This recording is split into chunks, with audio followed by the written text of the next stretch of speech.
for you to learn about. So we're going to go through a quick PowerPoint presentation. You're going to have this after for your information, but here's what a suggestion for you as well. At the very end of our PowerPoint presentation today, there is a flyer on a program that's starting on January 15. It's called the Commercial Mentorship Program.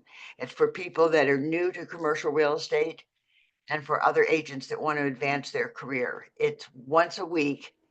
And if you're interested in getting involved in that, it's $2.99 a month for 3 months. And if you want to get into commercial real estate, this might be the way you would want to try to get into that. So just take a look at the flyer at the end, and I'm going to drop a link in here. And if you're interested in learning more about the commercial real estate world from beginning to end and in a deep dive, you can get into the commercial mentorship program. Okay? Thank you. You're welcome. So primarily instead of going into the whole, just pull up the PowerPoint presentation, if you would, Tris. I'm going to give you just an overview very quickly. One of the things that's really important once you get into commercial real estate is that you're looking for quality deals. Sometimes when people get started in commercial real estate, they say, well, I'm just going to do the smaller deals, or I'm just going to do this one deal, or I'm just going to do, this one lease or this one sale or whatever it is. So I don't really have to learn about commercial real estate. One of the things I highly recommend to you if you want to move forward in commercial real estate is to get some training done and to get involved in some of the KW commercial trainings that we have. Are either one of you involved in KW commercial, or are you just in KW? Are you in the community of KW commercial at all? No, I'm not. No, I'm not. Okay. If you're interested in getting into commercial, one of the things I'd recommend, do you have anybody in your office that's in commercial? I do have several people that are commercial agents in the office. Okay, have you talked to them about your deals, or is there somebody that might be able to mentor you there? Yeah, as a matter of fact, I'm working with one on this, and it's like I paid him for an advisory kind of thing because I know some of it. My background is in construction, and so I'm familiar with like some of the. Oh, well, you've got a lot. You've got some great background then. That's great. Yeah. Super. Okay. So what we're looking at, I'm also a MAPS coach one-on-one. And one of the things that we found that's been extremely successful for our agents when they want to improve their GCI or when they grow their commercial real estate business is to start out with quality deals. You both seem to have something that has quality behind it, so that's awesome. Sometimes people will come into the commercial real estate world and think that they need to start with little tiny deals and that'll help them learn the business and all that. I'll tell you what, little tiny deals are harder than the bigger deals because you're working with people that need a lot of hand holding. They're new to the industry, or they're new to commercial real estate. They're new to leasing, or they're new to sales, or they're new to buying. So it takes a lot of education for you to be able to work with somebody that's new on the smaller deals. So over 500,000 in sales, or over 500,000 in leases for a GCI, for a transaction dollar volume is probably a good place to start from. That could be your minimum. So if you need support on it, talk to your commercial agents in the office and they can help you do that, because working with quality deals is probably the most critical thing that you could do if you're going to be starting out and not get frustrated. Does that make sense? Yes, it does. Yes. Awesome. And inside KW commercial, and when you're starting out, and I'll say this right up front because I'll be really transparent with you. I know it's expensive starting out in commercial real estate. It's different than in residential. You have to have CoStar, you have to have these other things that you need to search and look for and all that. So joining KW commercial is an expense. Getting training on the commercial mentorship program is an expense. But if you join KW commercial for $199 a month, there is a program it's called Nucleus. All right, that is free for everybody in KW commercial. All of the trainings that we have in KW commercial that are online, that you don't have to necessarily register for, like the commercial mentorship program, they are all free. So you can get a lot of training for $199 a month if you're part of KW commercial. So if there's any way, if you think that that's an opportunity for you, you might want to talk to your team leader and see, or you can give me a call and I can give you a little bit more information about it. But moving forward, I'm going to go through raise the bar, do more with less. So if you're going to be doing the deals, make sure that you're dealing with quality deals. And it sounds like you've qualified your people. It's really, really important that you qualify either your buyers, your tenants, or your sellers. So, and quality, because particularly when you're starting out, reputation in commercial real estate with other brokers is really important.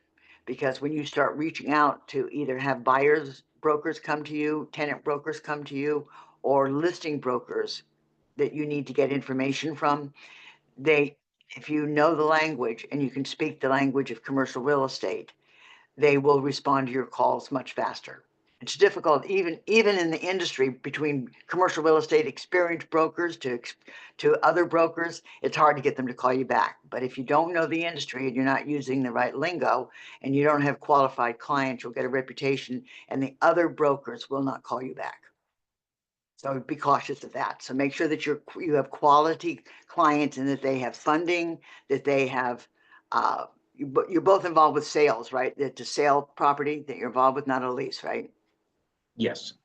Okay, and Yvonne, is yours a sale? Yes, it's a sale. And then Okay. also someone's looking for a church. So the action is there. So I respect what you're saying. I want to make sure I know what I'm saying in So this Matt's selling a current, church and you're looking for a church, but it's in the same, yeah, not in the same area, right? not in the Well, same how I'm under, state, interesting is that? right? Well, I'm it under looks like, contract with mine, so. yeah, well, also looks like 2025 starting off on the right foot for both of you. Awesome. Fantastic. Fantastic. Congratulations on that. Happy New Year, right? So what do you think? Is there an opportunity for you in the future to continue growing your business in commercial real estate? Do you think that you might be doing that? I would like to, yes. Yes, and I'm definitely interested. Still trying to find my niche, and this one sounds like it may fit. Yeah, I will caution you on working with churches. Matt probably already knows this, Dion, but just make sure because you're working with the decision maker. A lot of times the pastor will be the decision maker. Sometimes it'll be the board of directors or the council or whatever it is of the managing body for the church. Make sure that you have that you have the decision makers, whoever is buying, selling, or whichever side you're representing. Make sure that you have the decision makers that can get the deal done. Because a lot of times it'll come from a board of directors. Which side are you representing, Matt? Are you representing the buyers or are you representing the lister? I'm the listing agent. So who are you working with in that? Are you working with the pastor or with the board or who? I'm working with the pastor's daughter primarily, and then the pastor's widow. So the pastor has passed away, and that's one of the reasons that prompted the transfer of property. Okay. Oh, sorry about that. Well, Yes. that is unfortunately or fortunately, unfortunately in this situation, but there's a couple of things that will drive a deal. Divorce, death, debt, and dissolution of a property. Those 4 Ds will drive a deal. So, and sometimes it seems like, oh gosh, I hate to go in a situation that's a negative, but it's not, because you're really helping the people. You're helping the daughter deal with some things that she needs to be dealing with. So it's really an advantage to her to be working with you. So thank you for helping her with that. That's fantastic. So Absolutely. it's something to remember. Those 4 Ds and there's probably others that are in there too, but debt, dissolution, divorce, and death. So those 4 will drive a deal. So if those are the things that you're looking for, because it's most important that you have the motivation behind it, because that's, next slide, please, Tris. There's lots of things that are going to be going on in the deal. It's the caliber of the deal. It's what the prospect's looking for, or what they've found. Now you've got a letter of intent out there. That's really great. And one of the things also it's really critical for you to remember is that you require the prospects to have requirements, or the industry requires the prospect to have requirements to do the deal. What you also need to do is that you need to have requirements for you to be able to be doing the deal with them. They need to be communicative with you. They need to have proof of funds. They need to be able to share their documents. you know, whatever side that they're on, that they need to, that you need to be able to get those letters of intent and communication back and forth so that you have, you know, good communication going so that you can get the deal done on a timely basis. So making sure that you have qualifications for your prospects and your clients is also as important as your client being qualified to do the deal. Does that make sense? Yes, it does. Okay. And numeral qualifications. I've got a formula here that you can have with this PowerPoint presentation, and you will have this opportunity to have this PowerPoint presentation, and it'll be in a replay, and you can have this to print out too. So let's go to the next slide, please, Tris. Oh, I wanted to just add that on Sure. my calendar for KW, you're scheduled for 9:30. That might be what's affecting attendance. Really? Yeah, it says 9:30 to let's see, 9:30 to 10 maps KWRI. Okay. Yeah, I knew there was something that was going on. They said it was the holidays, but I figured there was something else too. So we'll get that corrected. But thank you for being on here. I appreciate it. So hopefully Oh, no problem. this will be you know, have a benefit for you.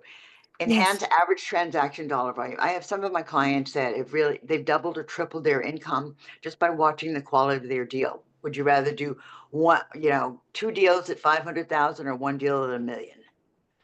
So Yeah. that's what we're looking at. So, and increase the dollar volume of the transaction can take your GCI. You can do the same number of deals, but you can double or triple your transaction. And you don't have to be an expert to be able to do this. If you're working with another commercial broker, or if you're taking the classes online, you can have support from other brokers that can help mentor you and through the mentorship program as well.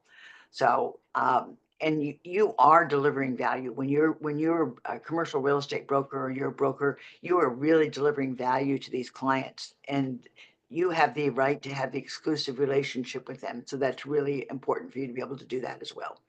Next slide, please, Tris.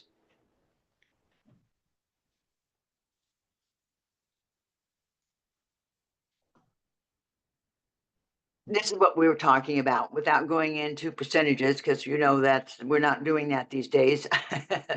But what one of the opportunities are, depending on what is going on in your market, what is happening in your market, and how you have perceived it to work for you in your contracts and so forth.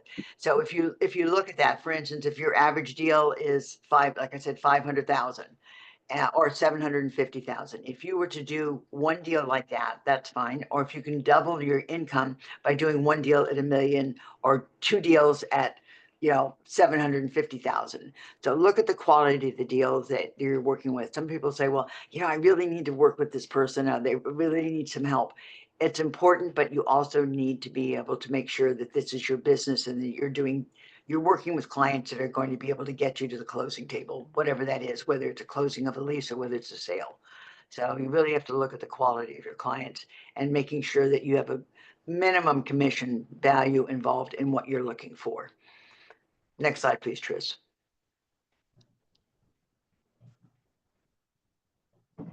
Quality and qualifying. We used to talk a lot about, you know, being ready, willing, and able. Well, I've flipped them around. Being able is one thing, which is qualifying. Willing, are they willing to do this? What's their timeline? And are they ready timeline? But the final one that's the most important aspect, I believe, of qualifying your clients is what their expectations are. You know, do their expectations match the market? Are they willing to pay the price that the market is working with? Is the listing owner of the property, are they willing to be able to identify what that value is that they can list the property for, that you're making the recommendation for?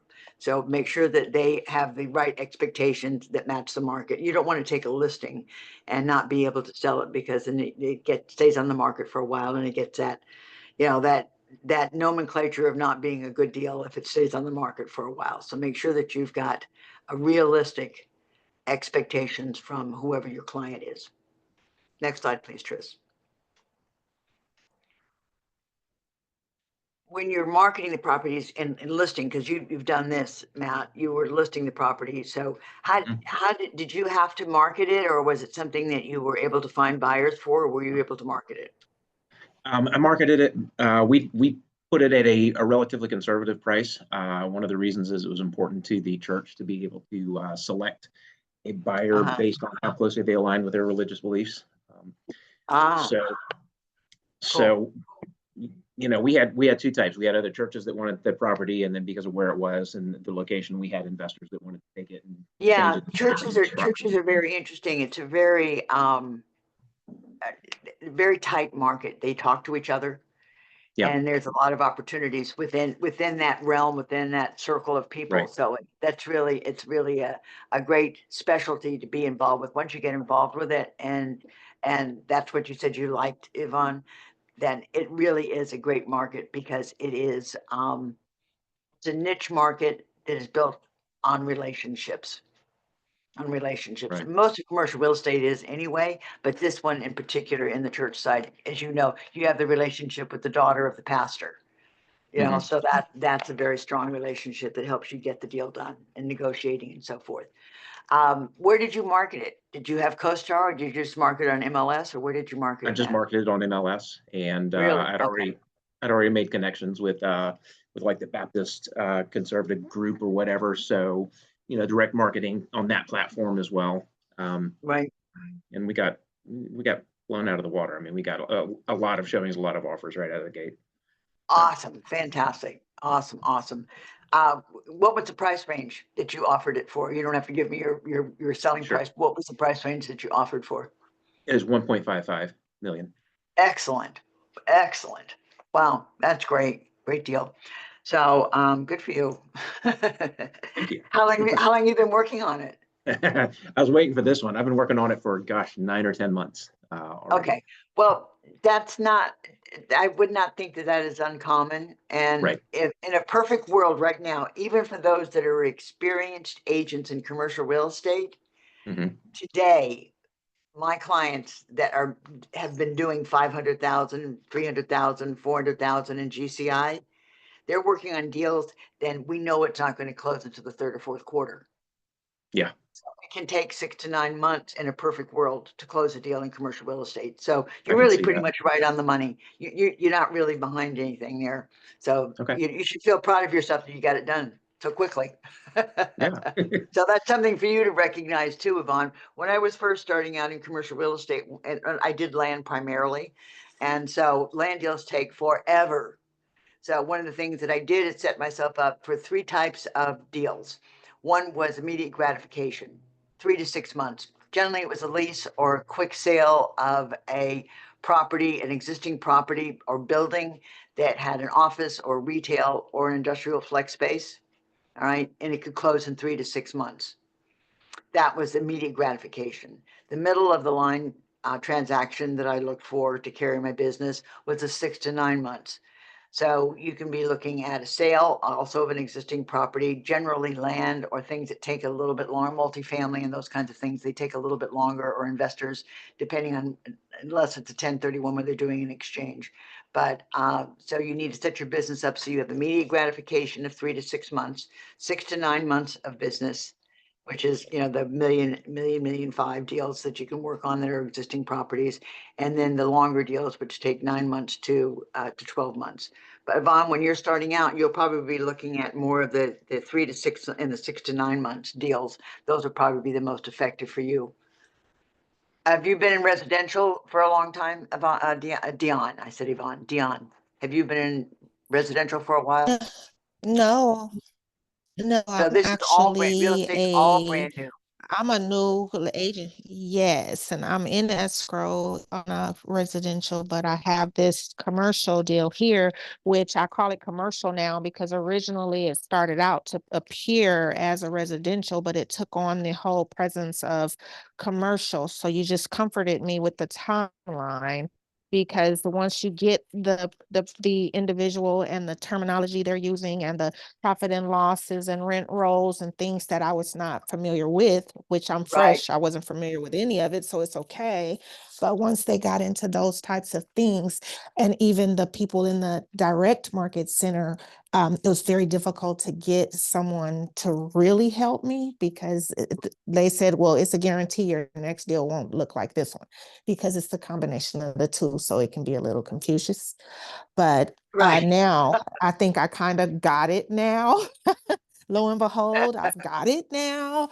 And I talked to lots of people in commercial, full on commercial. We had our biggest glitch in regards to commissions because, again, her contract was written up to work with a residential deal, and commercial, the Okay. percentages are Okay. higher, things like that. So climbing through those, we're getting there. But the timeline you gave is very helpful because now they go and say, okay, we're meeting with the city, we're doing our due diligence. And I'm thinking they're not Right. worried that someone else is going to take it, but it doesn't work the same. No, it doesn't. So No, it it's doesn't happen working. quickly. Now, it's true that, working through the due diligence is important. Excuse my tongue, I got twisted there. But it's also important that you make sure that, even though they have to go through their due diligence, that you've done your due diligence on them. So if there's any way that I can support you behind the scenes here, Yvonne, I'll throw my VA, I'll throw my contact information in here into the text box, and it'll be at the end of this slide presentation too. But either one of you, if you need any kind of support or help, questions, let me know. I'll be glad to be able to, I don't have all the answers, but I know the people that do. I So, greatly appreciate that. Yes, I've had to sign up for LoopNet, Crexy, all the uh, things where these type of projects are sold that no one else has to pay every month, just me. that's right. That's right. That's right. We, absolutely. To So you reach need the to get people. some deals done pretty quickly here, and the lead generation Yes. and all that, as you know, Matt, different. How long have you been in residential, Matt? About 4.5 years. Oh, so you got some experience.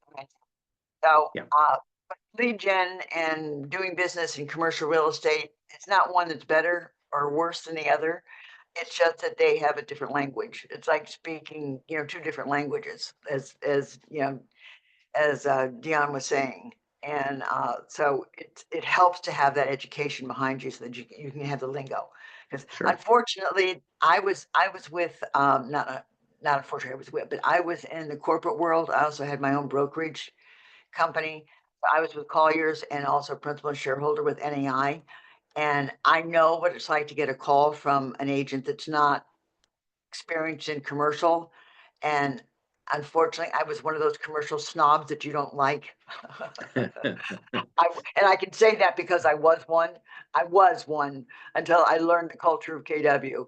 But unfortunately, there are a lot of the brokers that are out there that are still like that. And if you don't talk the talk and walk the walk, they won't return phone calls, and they'll recognize the fact that you're inexperienced and they don't want to waste their time. So you got to make sure when you start doing this business that you have, some lingo behind you, the language, the terminology, and those Yes. kinds of Sure. things, so that you're building your reputation, because it seems like this big world out there with commercial real estate brokers. It's really a tight little world.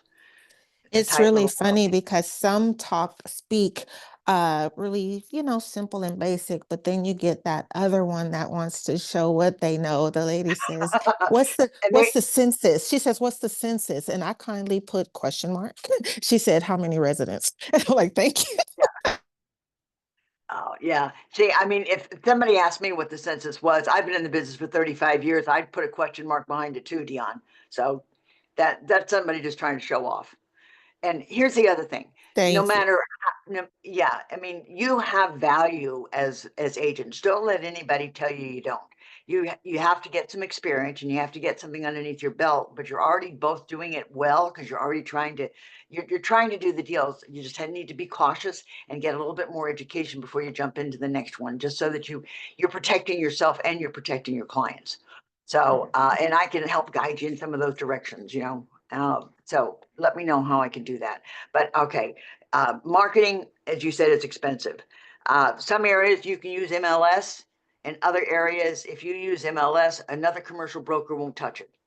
As a commercial broker myself, when I was with Colliers and NAI, I never looked at the MLS.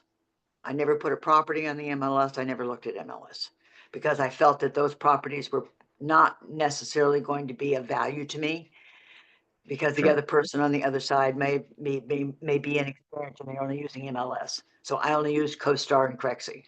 So that, just for your information. That's why I said I'm being really transparent here. So just be cautious with that. Now, in other areas, I have very experienced commercial real estate agents, and they use MLS effectively.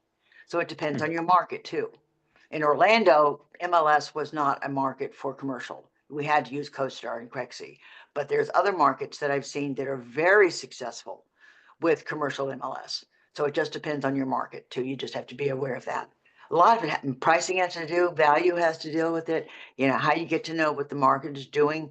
Everything has to do with your particular geographic area and in your locale. So knowing that and knowing the market is really important. You know, crafting your narratives, how you're going to go about marketing your properties if you're listing them on the other side, and creating visual engaging graphics. So we can talk a little bit more about that as you get more involved. Next slide, please, Tris. This is how you can, again, you're going to have these slides, so you don't have to take notes or anything. You'll be able to pull these down. These are some of the ways that you can, questions you can ask when you're looking to qualify a prospect. Because if you have these answered, you have a quality client. If they're providing you with the answers to these things that you believe will, because sometimes people are coming in and say, well, I don't want to ask this stuff from them, you know, and it's not you that's asking. It's either the owner of the property, it's the broker on the other side, or it's the industry that requires this information. That has nothing to do with what you want and what you don't want. You need to have this stuff in order for them to be able to do the deal.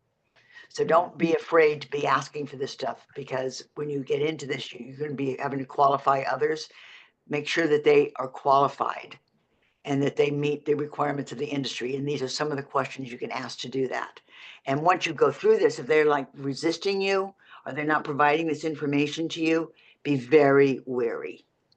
I wouldn't say walk away, I'd say run. Okay.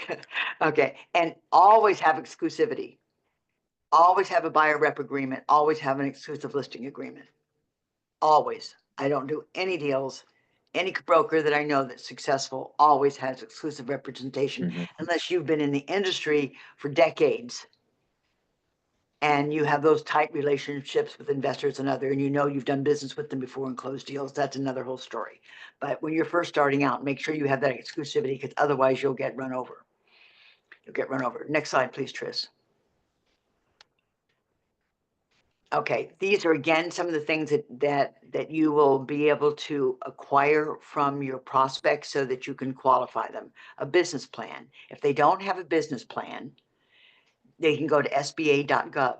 On SBA.gov, that's a Small Business Association, they can go in there and get a business plan example on any kind of business you could possibly imagine.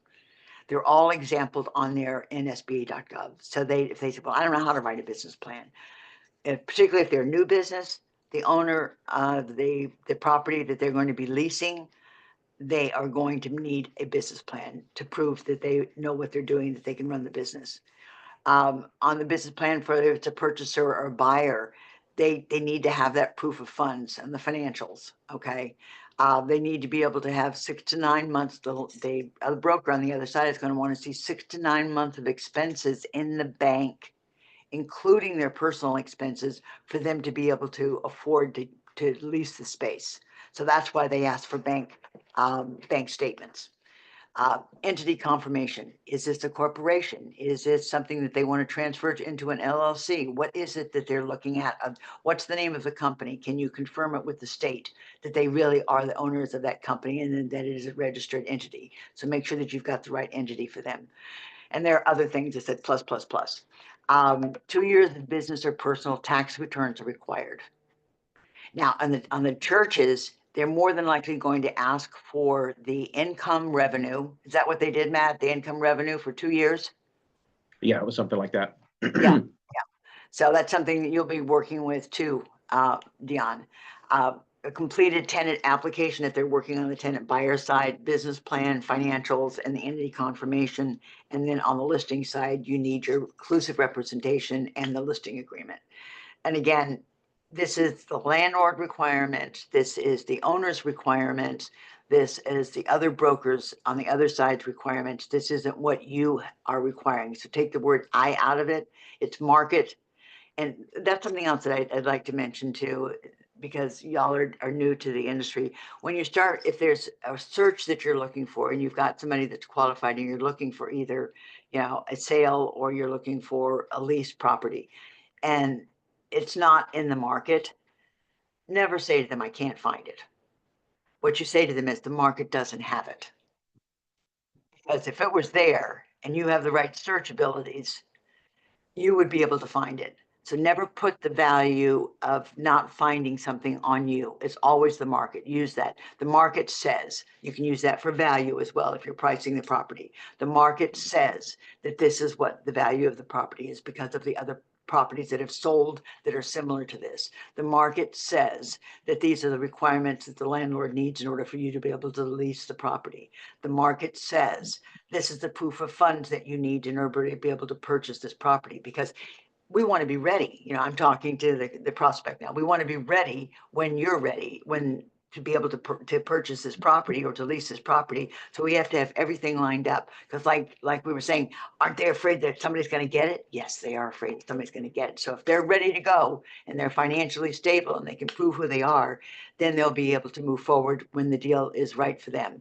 And they won't get beat out. Because I know people that have not had the documentation ready. They were all ready to do it. It was a perfect property for them, whether it was to lease or to buy. And sure enough, somebody else came in behind them because they were already qualified. And they were able to prove to the other side that they were able to do it. So make sure when you bring it to the table that you're quality, that you have quality clients. Next slide, please, Tris. These are some of the standards that you need to have for your prospects, so that when they come, when you're working with them, they're qualified to work with you. Okay, because you have a right. This is your business. You're a business owner. You have the right to decide who you have as a prospect and who you have as a client. So it's like you don't have to take them just because they're a prospect and because they come to you and because they referred to you or because it's a referral. So make sure that the people that you're talking to and that you're working with are worth your time.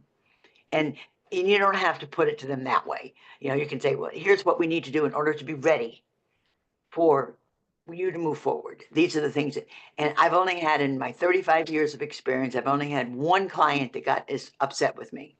That is upset isn't exactly the right word. They were pissed off that they couldn't do what they wanted to do because they weren't qualified. Okay. And So that's great that you said that, because my seller, again, it was my first transaction, and she was very, we're not doing that, D is her famous line. We're not doing that. Anything you ask her, she has a great amount of pushback. But what I learned is what you just said. Now I know that I require things from my seller so that I have them in the hip, ready to shoot, ready to fire when they're right, requested or needed, because I'm asking her for things behind the gun. She's dragging her feet. Her financials were not together to present your perfect. business at a Yes. $1.4 million deal. Your financials, they're not going to take your word for it. Like, and she just was really reluctant. It's crazy. She would go, I'm not doing that, D. We're not doing that. But her pushback was because on her search, the flip side of it, the listing agent drew a line in the sand. You need to have this and you need to have this, or no, you can't tour. You know, and in this Right. type of home with people's Exactly. loved ones there and the Privacy Act there, the answer is no if you're not showing yourself as a strong buyer. It's no. And so Exactly. she wanted me to stay there. So I get both sides. There's things I need from her, then I can stand my ground, and I'm not wrong for requiring certain things from the other side. And it's not you requiring it. It's not you. It's it's the The seller industry. requirement. It's Okay. the industry and the seller requiring it. Okay. Because on the other side of this is if the buyer is, you're working with the buyer or whatever, they have to have proof of funds. The bank is going to require them, if they're going to borrow the money, they have to go to the bank and say, okay, this is why we're borrowing the money and this is what we want to buy with this money. Okay. And if they don't have the way to tell them that this is a quality deal, the bank's not going to fund it. So there's a lot more behind the scenes. And if you get you're understanding now, Dion, when you get pushed back like this in the very beginning, Until they provide you the documentation, do not get into a transaction with them. Do not get into it because you'll be fighting the whole way. So, but you've unfortunately you've learned the hard way, but it's a great educational. Right, right. And I have to take advantage of your information later. I won't get on your nerves with it. But this for a first deal, it involves seller finance, it involves so many different pieces. And it's like, oh my goodness, good thing I'm a seasoned adult. So I didn't run and hide under a rock. I'm up for the challenge, but this deal is full of all the twists. Right. We'll talk more about that too. But here's some of the things. This is what you require. They have to be financially prepared. They have to have clear objectives and criteria. They have to have the right timeline. I need this done yesterday. If they say that, you don't have a business. You don't have a business client. They're not being effective. They're committed and they're engaged. They're disclosing things to you and they're being truthful. You can tell when people are like and hedging around stuff. The reason she doesn't want to tell you this, some of that stuff, is because it's probably not information she wants to pass on to you because it doesn't have the value that what she wants and what it's worth are two different things. Legal documentation and requirements, cooperation through due diligence. She's not cooperating. Make sure that you've got cooperation. Timely decision making and communication, making sure that they're going to communicate with you. How do they want to communicate? How often can you reach them? When do you need to reach them? How often do they want the reporting if you're doing a listing? And exclusivity and fee agreement. I have never shown a property unless I have a buyer representation agreement in my hand.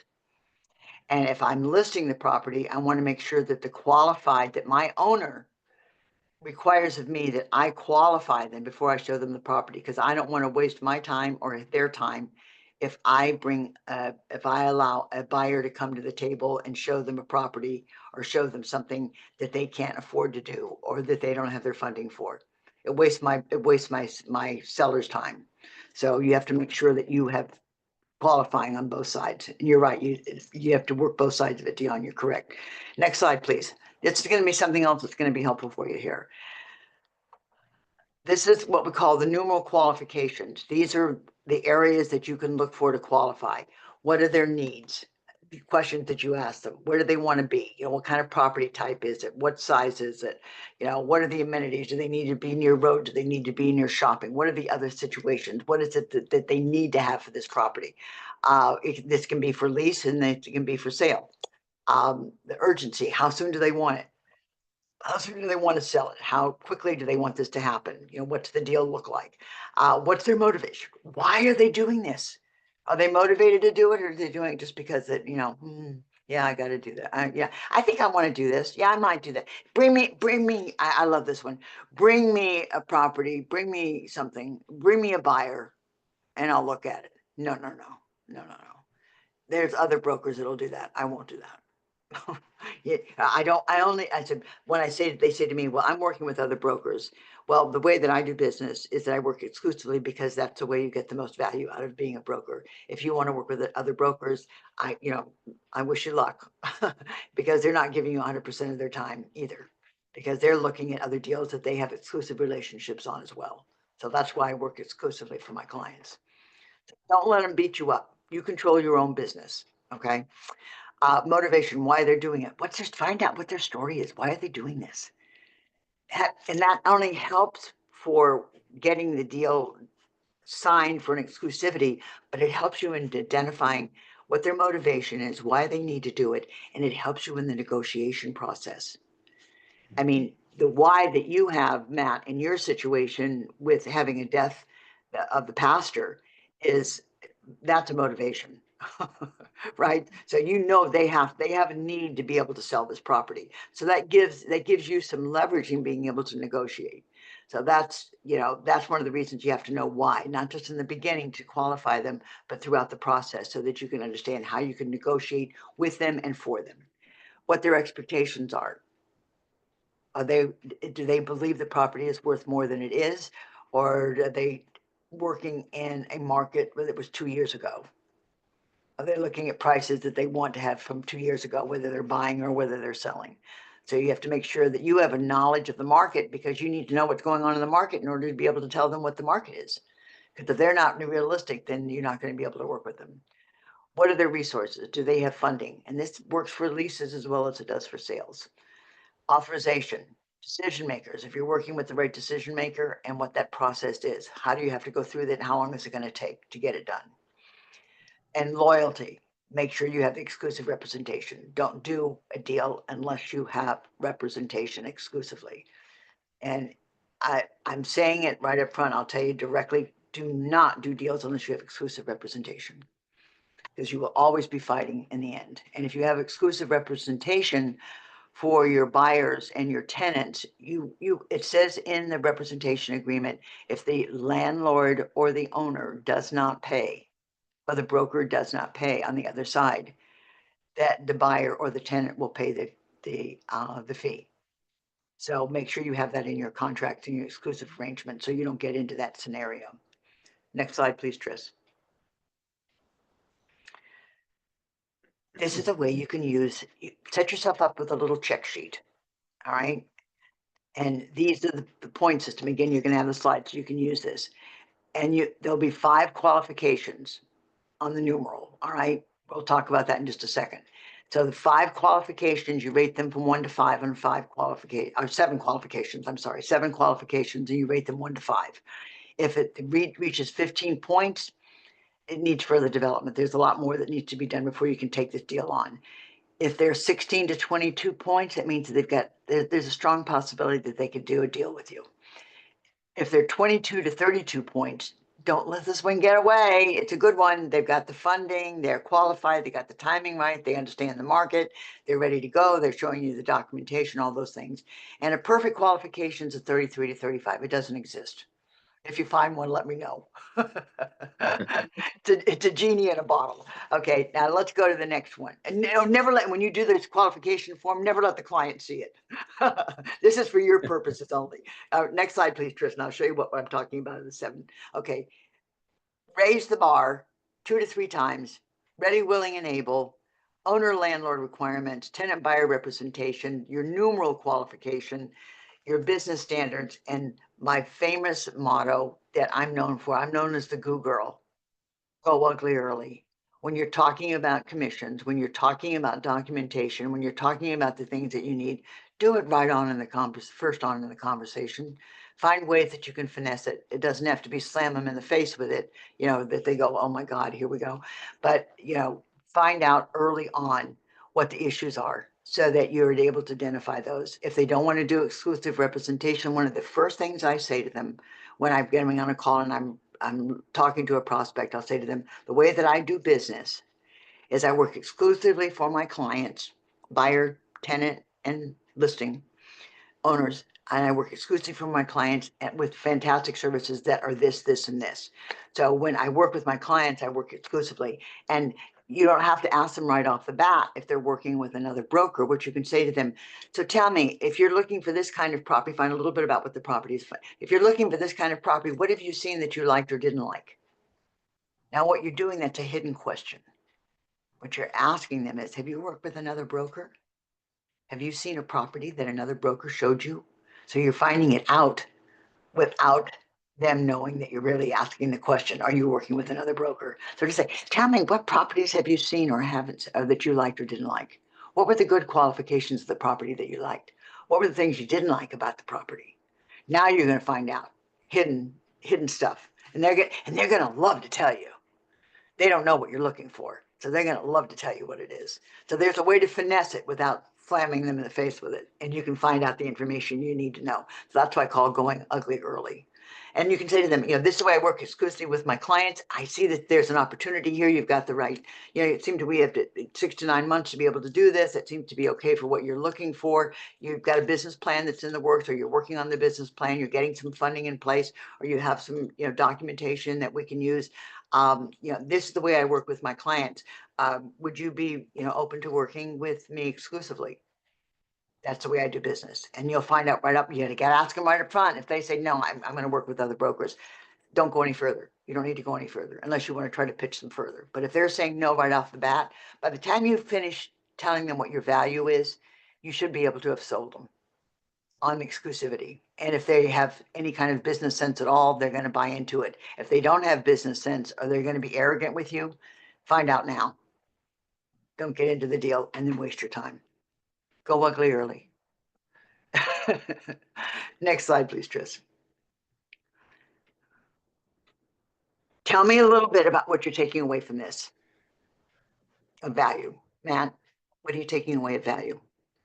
I like what you're talking about in the way that you qualify your prospects, whether they're buyers or sellers, how you dig deep, and again, make sure you're not wasting your time. And it's pretty similar to what you do on the residential side to figure out whether you have a seller that's really motivated to sell or a buyer that is indeed qualified and ready to go. So that makes a lot of sense. Yeah, a lot of times my experienced commercial agents will say, "Well, I got this referral, so I really have to, they're not qualified. I don't want to tell my residential agent friend that that I'm not going to be able to do the deal." I said, "It's not that you're not going to be able to do the deal. The client can't do the deal. The prospect can't do the deal. So you're going to help them figure out what they need to do in order to be able to do the deal. So you can point them in a direction, give them a list of things that they need. Now you're servicing the referral person that gave it to you as well as their client. So you're helping them get the deal done. Don't make the same mistake that I did. If you get a referral in business and you're working on it and they're not qualified, go let the other residential agent or the other agent know that you're working on the deal or that they weren't qualified. Because all you have to say to them is, you wouldn't work with anybody that wasn't qualified either. You wouldn't go on a showing if they weren't qualified. And they'll get it right off the bat. But I made that mistake in the beginning where I would get a referral and I didn't go back to the residential agent and tell them what I was doing. And they would go and they told the team leader, "Well, she's not working with my client." I'm like, "Oh my God," and it was my fault. It wasn't theirs. Yeah. Well, So as soon that's as I started, expectation conversations. yeah, It really is. yeah, exactly. So as soon as I learned that, I mean, I was one of those arrogant brokers. As soon as I learned I didn't need to do that anymore, I needed to communicate what I was doing with my residential agents because they were my best referral source. 70% of my business came from the residential agents in my office. Okay. Yeah. Was it a big office that you were a part of? I was managing director for 3 market centers in Orlando. I was in 3 different market centers. So I had about 600 agents that I worked with and as managing director. And I was the main director. This was back in 2010 when I first joined. So we've grown a lot since then in commercial, but it's wonderful to have that residential. A lot of my clients that are doing multi hundreds of thousands of dollars in GCI, 40 to 50 to 60% of their business is in referrals from their residential agents that they've partnered with. Nice. Yeah, so it's great. What are you taking away, Dion? What's the Well, takeaway? definitely get ugly early. I was leaning towards exclusive listings only because of the amount of energy that I put in and the trials that I have because I'm newer. Like, okay, this has got to be you got to be working with me. So I like that. I definitely am taking that away. And then I just took a note sidebar to myself about the girl looking for the church and the business plan, making sure that she has her business plan and is the person in the position to make decisions. But that's the same as with residential. And what's Who can going to make happen decisions? too is, when she goes to get a loan for the purchase, okay, on the other side, they're going to need a couple of years of income. They're going to need a profit and loss statement, income statements from the congregation. They want to know how many people are in the congregation, what kind of income they've had. So that's what they're going to base the loan on, right, Matt? And it's funny that as a new agent, even in the residential, once you say, they go, "Oh, could you look for this and this?" Once you say, "Oh, okay, and have you been with a lender? Let me place you with a lender." Then they lose that energy, which is fine. Which is Right. fine. Well, Come back when you're ready. let me make a suggestion for you. Do not recommend a lender. If you're going to recommend a lender, recommend 2. Because if you recommend 1 and it goes to hell in a handbasket, it's your fault. They're I going to say, actually connect to 2. I connect to 2 and perfect. say, pick the one that And best suits, that let you them feel is going to service you make the best. choice. Perfect. Perfect. Okay, next slide, please, Tris. Okay, this is the fast track program I was telling you about. Starts on January 15th. Tris put the link in there if they're interested to take a look at it, to go put the link into the chat box so they can copy that. Do both of you know how to copy the chat box? Yeah, yes. Okay. Yes. Do you know how to copy? Okay, perfect. So copy the chat box so that you have that link there, and just go take a look at it. If this is nothing that you want to do immediately, we'll have another program in starting the end of April. But I think both of you would benefit from this. If you have any questions about it, let me know. I'll be more than happy to talk to you. Next slide, please, Tris. Okay, there is my coaching information. There is the fast track link if you want to put it onto your phone, or the fast track, it's on the top right with the QR code. The mastery QR code is on the bottom left. That's one-on-one coaching. And then on the next page, wait, go back to that page because I think they wanted to pull those down. Let them pull that down first. Fast track is on the right, and it'll take you right to the page that describes it, details, and also registration information. It shows you all the dates and everything that's going to be a part of it and what the topics are and the discussions. We do leads, listings, leverage, database, systems, mindset. How do you approach? We do role play, we do masterminds, we do all these things that can help you in your business, no matter where you are in the business. I have people that have been in the industry for 20 years that are taking the classes because they want to reignite their business for the beginning of the year. So, and then I have newbies. I have also people that are outside of KW that are in this, that are coming into commercial real estate, or they're outside and they want to get their, more experience and more information and knowledge so they can grow their business in commercial outside of KW. Of course, I also hope that they come in and join us as well. You're super new. Yesenia, yeah, make sure that that you give me a call. I'll be able to help you and at least guide you what direction and path you might be able to take. Okay. Thank you so much. You're welcome. Thank you so much. I appreciate you being on the call today. Yes, ma'am. Next slide, please, Tris, which is my contact information. Take this down. Crystal, you can also put it into the chat box. So I'm open for conversations. What I suggest that you do, email. I am inundated with emails, as we all are, right?